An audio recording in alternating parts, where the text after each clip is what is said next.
এই মুহূর্তের সবথেকে বড় খবর, ময়না-মুন্ডুমারি রাজ্য সড়কের উপর কলাপূজা বাস স্ট্যান্ডে রাস্তার উপর পড়ল একটি বড় গাছ, যার জেরে কিন্তু তীব্র যানজট তৈরি হয়েছে। ইতিমধ্যে এই মানে গাছ পড়ার ফলে আটকে পড়েছেন ভোট নিয়ে যাওয়ার যে গাড়িগুলো, সে গাড়িগুলোও আটকে গিয়েছে। যে সেই সাথে পিক আপ ভ্যান, মাছের গাড়ি সহ পথ চলতি মানুষ, বিভিন্ন তীব্র যানজট তৈরি হয়েছে। ইতিমধ্যে সেন্ট্রাল বাহিনী এবং স্থানীয়দের তৎপরতায় দ্রুততার সাথে এই গাছকে রাস্তার উপর থেকে সরিয়ে ফেলার কাজ চলছে। ইতিমধ্যে কেন্দ্রীয় বাহিনীর জওয়ান এবং স্থানীয়দের তৎপরতায় গাছ সরিয়ে দ্রুত রাস্তা ফাঁকা করার চেষ্টা চালিয়েছেন।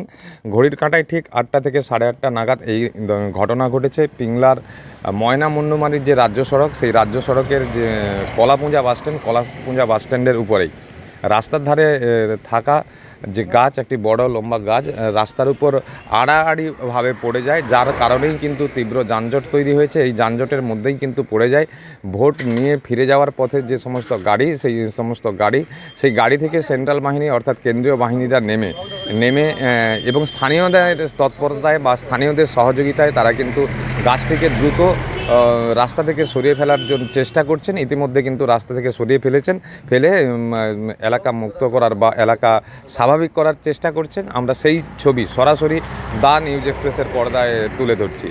ইতিমধ্যে খবর পেয়ে ঘটনাস্থলে এসে পৌঁছেছেন স্থানীয় তৃণমূল নেতা তথা পশ্চিম মেদিনীপুর জেলা যুব তৃণমূল কংগ্রেসের সহসভাপতি মানিক খান। তিনি দাঁড়িয়ে থেকে স্থানীয়দের সাথে তিনিও হাত লাগিয়ে দ্রুত এলাকাকে স্বাভাবিক করার চেষ্টা করছেন। আমরা সরাসরি সেই ছবি দেখানোর চেষ্টা করছি দ্য নিউজ এক্সপ্রেসে।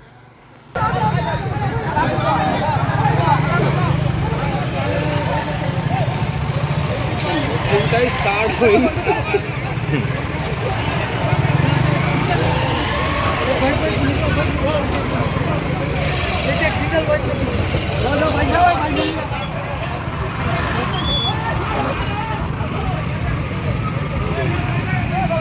মানিকদাকে ধরে রাখতে হবে। সে ছানাটার যে চোখ ফাটলো তাকে ডাক্তার কাছে নিয়ে আছে। কে ছানার চোখ ফেটেছে? সে এক ছানা পুরো চোখ ফেটে পুরো এই যে খেলতে যারা কাটছিল এ তো ঠিক আছে, তার চোখে লেগেছে। আপনি এখানে কাজ করে তো বলো এখানে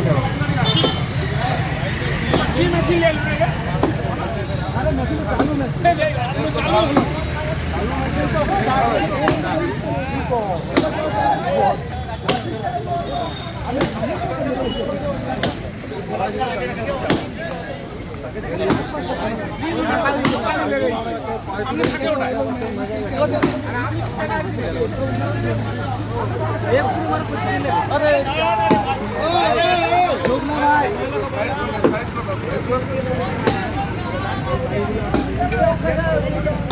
তুই কি ভিডিও লিছু?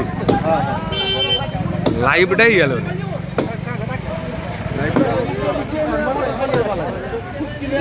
মানিক দা দিকে দেখি একটু। মানিক দা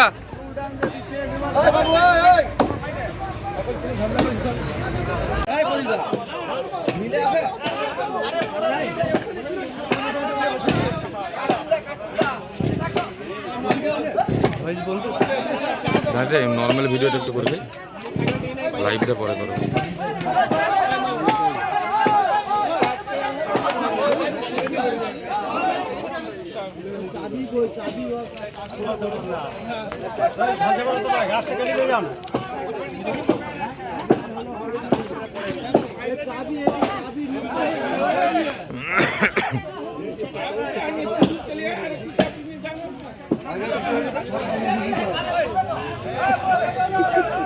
না